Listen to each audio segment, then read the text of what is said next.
আসসালামু আলাইকুম, সবাই কেমন আছেন? চলে আসলাম রান্না করার জন্য।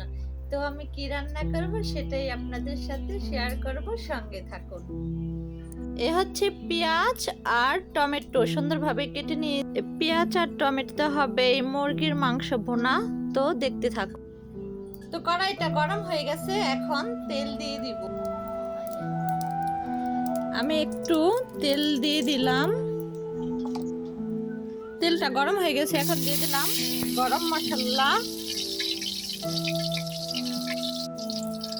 তারপরে দিয়ে দিব পেঁয়াজ,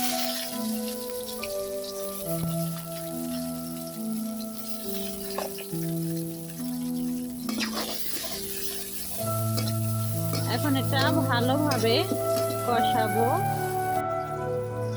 আমার যখন বিয়ে হয় তখন আমি রান্না বাড়া করতে পারতাম না। আমার হাজবেন্ড হলাম চাইনিজ রেস্টুরেন্টের শেফ। সে আমাকে রান্না শেখাইছে, অনেক আমাকে রান্না করে খাওয়াইছে। তো তার কাছ থেকে আমি এই রান্নাগুলা শিখেছি।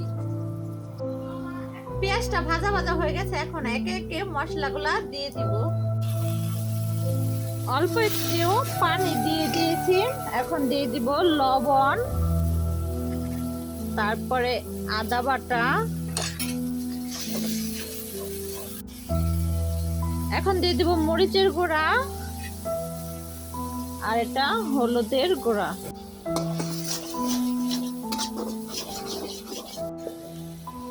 এখন দিব কেটে রাখা টমেটো গুলা। কষানো হয়ে গেছে, এখন এটা একটু ভালোভাবে কষাবো। টমেটো কষানো হয়ে গেছে, এখন মাংসগুলা দিয়ে দিব। এখন মাংসগুলো আবার ভালোভাবে কষিয়ে নিব। তো মাংসটা হচ্ছে, আমার সামনে ছোট ছোট বাচ্চারা খাচ্ছে পাপড়। আমাকে একটু দাও তো পাপড়, আমি একটু খাই, দেখি কেমন। এইটা হচ্ছে মেলার পাপড়, একটু খেয়ে দেখি কেমন।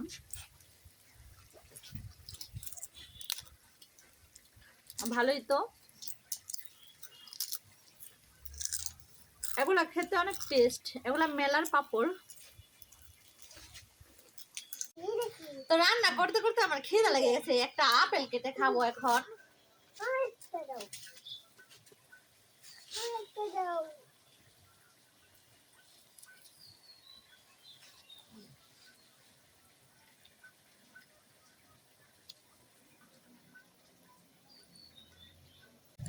তো মাংসটা সুন্দরভাবে কষাচ্ছি, আসেন দেখি কেমন কষালাম।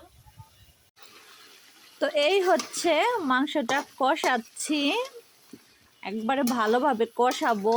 তারপর অল্প পরিমাণ একটু পানি দিয়ে দিব। তো মাংসটা কষানো হয়ে গেছে, আমি অল্প পরিমাণ একটু পানি দিয়ে দেই।